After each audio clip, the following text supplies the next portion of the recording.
Downward facing dog, Adho Mukha Svanasana. Okay, starting with the scapulocostal joint, shoulder blades. From the outer shoulder blade, push through the outer hand, and that will start to rotate the upper shoulder blades so that you get more upward rotation, providing more space at the glenohumeral joint. Now, the glenohumeral joint. Stretch the shoulders long. Let's go back to step one. Now, let's activate the biceps, because when you stretch the shoulders long and you push through the outer edge of the hand, you're gonna feel your triceps engage, hopefully, your elbows straight.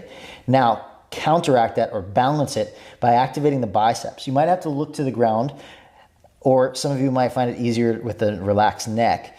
Try to pull your hands towards opposite shoulder, activating the biceps. Now rotate the arm bones so the biceps face forward more.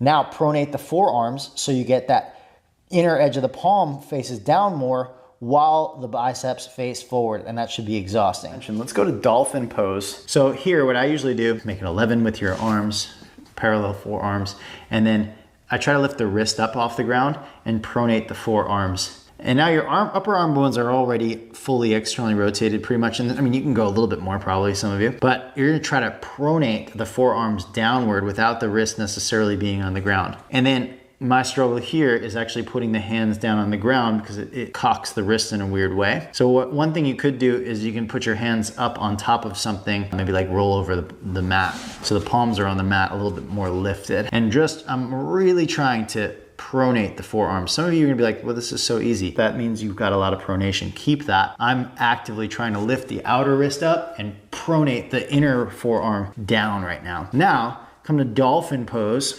without changing that pronation of the forearm. You'll see I'm lifting my right wrist just to protect it because it strains a little bit if I do this. So now you have to try to get your shoulders to your ears here while pronating the forearms as much as you can and not letting the elbows go out to the sides. So what we're gonna do is take the arms, maybe you take them inward a little bit if you wanna get more vertical with your arms, or maybe you take them out if you don't mind that banana back. And you just take one leg up and then the other leg up and really push your shoulders up towards the ears, okay? And to get the most out of your shoulders. Then pronate the forearms and grip your fingers into the ground. Some of you will take a little hop. That will look like this. You come up, remember, pronate the forearms, grip your fingers into the ground. Take one leg up and you take a little hop. And the best thing is not to touch the wall, but rather hit that L shape.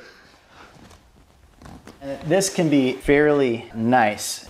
So I would put my chest on the blocks this way, and then I would take my hands back behind me. And with the hands back behind me, I'm supinating the wrist. So I'm trying to press the pinky edge of the hands into the ground, and I'm trying to bend the elbows by pulling my hands towards me. Then I can extend out, and this is the prep position to really work on the activation of the arms. Supinating the forearms now, gripping the fingers into the ground, and pulling my hands towards the block to activate the biceps. There's a great little butterfly position.